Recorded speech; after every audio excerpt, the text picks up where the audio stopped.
Howdy, boys, girls, flying squirrels, friends, cousins, and neighbors. We are back for another episode of Simple Man Talks with your host, Blaine.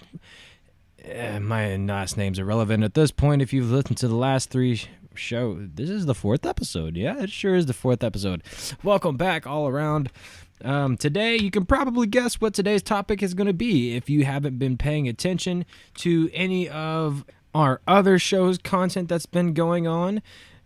You can probably guess by now it's about the riots. And honestly, it was all going well until we hit that point where we're like, okay, COVID's kind of getting boring. What else can we cover? And we were coming up with all these great topics. And then it was just America was like, gotcha, bitch. And nobody was really too happy about it. But nevertheless, we're here. This is what we're going to be covering today for the most part. I will break it up into segments just so you don't get bored of listening to my voice for however long we're going to do this today. But as a quick reminder, just going to let all the new listeners know that we are on Facebook at Probably Political.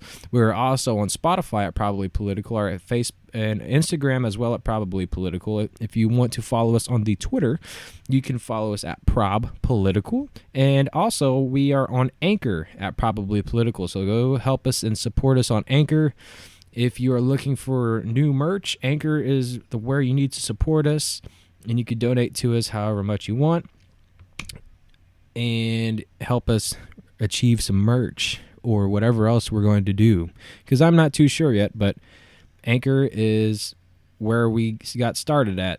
Also on YouTube as well at Probably Political. Now, without further ado, before we get into the George Floyd situation, we're going to talk a little bit lightly here.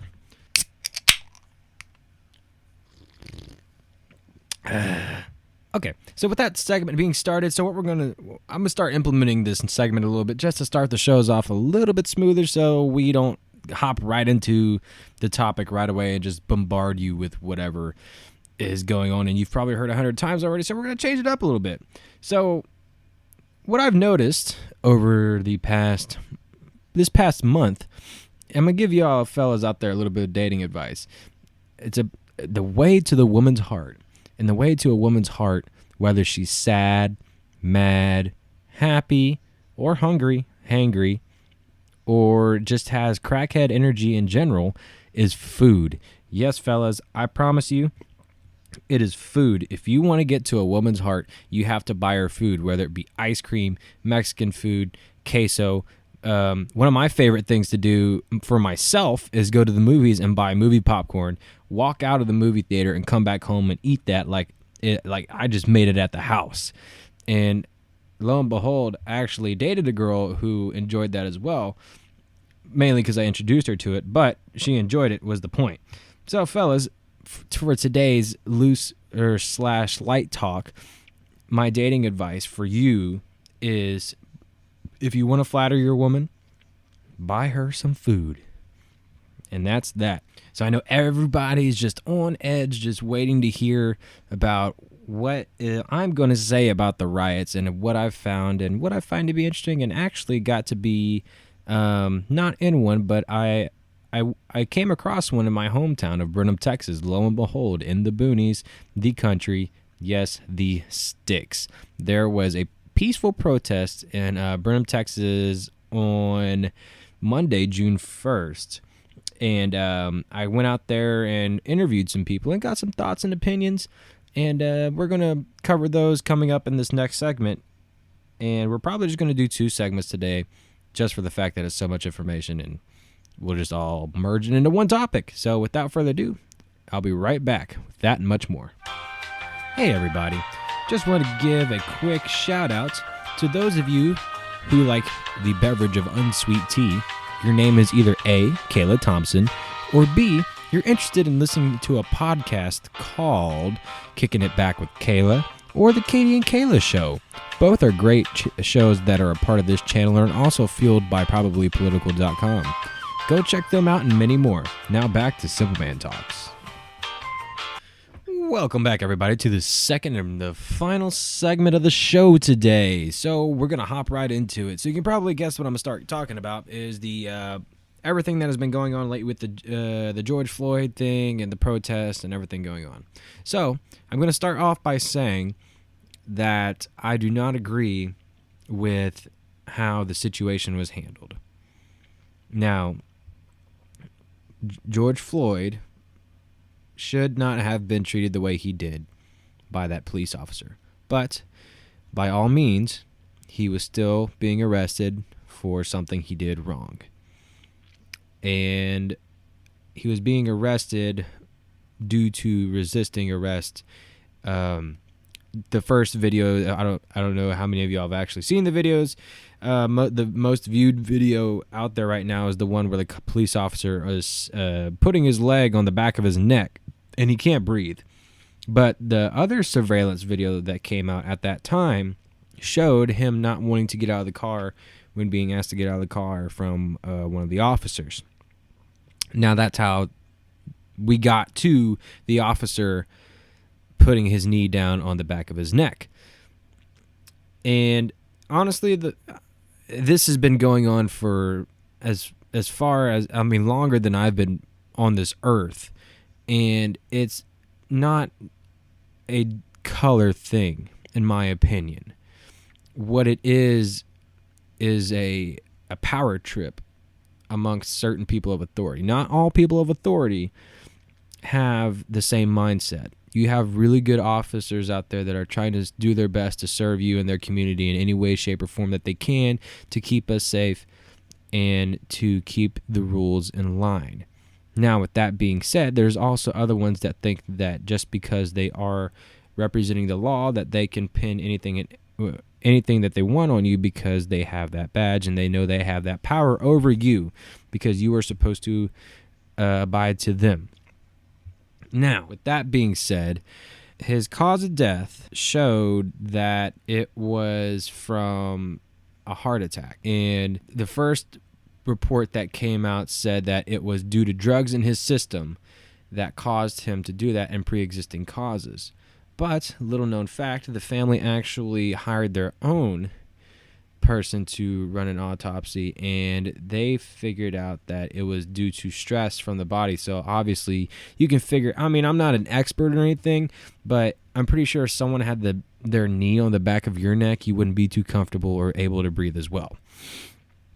Now, I understand that the technique that the officer used is one not seen by many anymore, just due to the fact that puts a tremendous amount of stress on the person's body, and that it's supposed to be on his back, not his neck, might I keep in mind here. But moving along, we've all seen the videos. We've all agreed that is something that is not right to do to anyone of any color or gender, whatever you would like to say. It's just not right all around. So let's fast forward a little bit to these protests that were starting to come out. These protests started out very not well handled, so to say. I don't think setting an AutoZone on fire was the right move to get a word across, or half of your whole town, to be more exact. Protests like that don't do anything good for anybody. They just destroy businesses and honestly hurt the economy and destroy the reputation of the movement / word that you're trying to get across to whoever you're trying to get it across. Because what you're doing, let's say that, let's just take this for example. Let's say that I'm trying to get this word across and I stand for, the Black Lives Matter movement.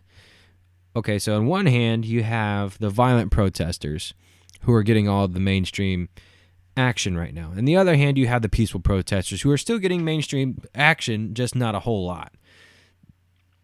Which one would you think that they're going to pay more attention to?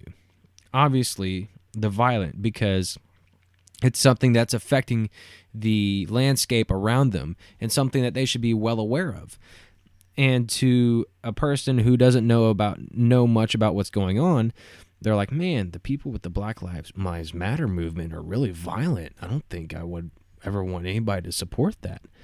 And that's obviously coming from the perspective of somebody that doesn't really know what's going on. But at this point, I pretty much would say that half of America, or pretty much the whole country, knows what's going on. But nevertheless, it's not, in my opinion, it's not a very effective method.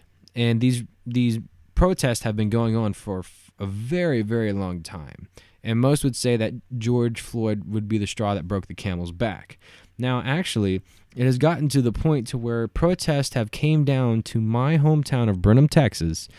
And although it was a peaceful one, I just had to stop and ask around, interview a few people, so to say. And I got a really good interview out of a person, not revealing any names or information. I'm just going to play it for y'all and see, and we'll elaborate on more after we listen to it. Given that peaceful and violent protests going on right now across the nation, would you feel that do you feel that a violent protest is making a bigger impact than the peaceful ones, or would you rather prefer a peaceful protest? I think a peaceful protest is much better than violent. Mm-hmm. Violent is making everything much worse and much not good. Peaceful, making everything go smooth and everybody getting along. The violence, number drama, a bunch of drama. Making everything worse and making everything in the world get worse is not good. Peaceful protest is where it's at. Agreed. So, given that the officer has been prosecuted with third-degree murder and manslaughter, what do you think that the justice system across the nation should implement? Do you think they should implement like a uniform way to detain somebody? Like, for instance, the technique that the officer used has been banned through stations across the nation, but some still allow it. With the the knee on the back, but he had it on his neck. Do you think that there should be a huge penalty, or the officer should be fired if he uses that tactic, or how do you think that should go? I think the officer should be fired. I don't think all of that is necessary to detain a person. That's just going too far. It don't need to be all that. If they're gonna do that, they need to be totally fired and no job. That's going overboard. So how do you feel? What do you feel that would make the biggest difference right now at this point? Like right now, with the violence going on across the country and people trying to implement the peace, what do you think is going to make people see that violence is not the answer? Everybody come together. That's what I'm thinking. If everybody come together as one, I don't think there'll be much violence as it is out right now. But there'll still be some, but not as much, if everybody just come together. Do you think it's going to take something more major than what happened to Mr. Floyd? It shouldn't. It shouldn't? It shouldn't at all. There should be enough right there to approve everything else that goes wrong. So if you were to say something to the government on how you would like to see, what would you like to see them do?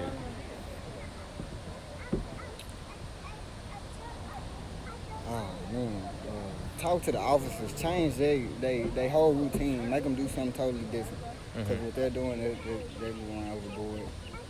A lot of bad things happening, killing people, hurting a lot of people, doing things they don't need to be doing.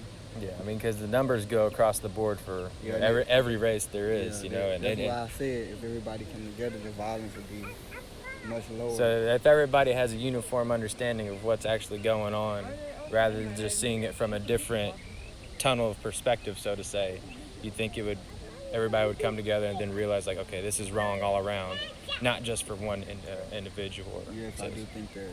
Okay. So that was one of the more level-headed interviews that I had. Pretty much asked the same questions to a few other people as well. I'm not going to play the audio of those just for the fact that there's a lot of cursing, and we're not all about cursing on this channel, but I can sum it up for you in the most proper way I can. Now, obviously, I got different answers on different perspectives across the board. There was people that, like this gentleman who thought that peaceful protests were the way to go, and others thought that violent protests were going to make more of an impact. And one stuck out to me in particular, and this gentleman had told me that the violent protests were taking place because people were tired of not being heard. So what I gathered from that was, if you're tired, if you're not being heard, your instant reaction is to go and break the law, go and loot, go and hurt your community more than what's actually going on. Breaking the law doesn't change another law that's been broken, if that makes sense. So going out and looting and vandalizing all this property that doesn't even belong to people all over an officer who abused his power and committed a major crime. Crime doesn't fix crime. That's just in my viewpoint anyways, but nevertheless, what I gathered from most of these interviews that I had taken at this protest were a lot of people wanted to make a statement peacefully.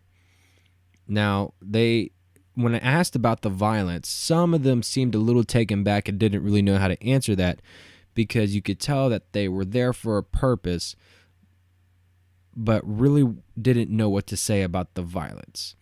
And what I wanted to do was put them in the shoes of put in a sociological viewpoint, to where, non-bias. Let's look at the facts. Let's look at what's going on. How do you feel about that? About what you hold personally? Like, what do you think about it? And a lot of people gave me good answers, like the gentleman there. Other people gave me other answers pertaining to how they felt that violence was better. But all around, this is a problem, and burning things down in your city and breaking windows, stealing stuff is not going to change anything anytime soon. So if you want quick and fast change, it's just not going to happen. Nothing that ever happens with our government is ever quick and fast, period. But I can assure you that change is going to be coming. Everybody just needs to calm down, be civil about it, and stop burning stuff down. Like, come on, let's be human here. But with that being said, that's all I have for today's show, guys. We'll just have to see how this progresses on out through the week, and if it escalates to a bigger situation, there'll probably be an what I like to call an emergency show. So that's another release of my show off schedule. But we'll just see how it goes. Everybody out there, if you're going to these protests, I suggest that you stay safe, be there for the right reasons, and just, try and get along with everybody. Let's keep it all peaceful. But without further ado, everybody, I'm out for today. Thank you for listening. And just a quick reminder, this podcast is fueled by probablypolitical.com. You can find us on YouTube, Facebook, and Instagram at Probably Political, as well as Spotify. And you can find us on Twitter at ProbPolitical, and also on Anchor at Probably Political. So go give us a follow, support us, share us to your friends, cousins, neighbors, boys, girls, and flying squirrels. And I think I said cousins already. But with that being said, I'm out. Happy Wednesday, everybody.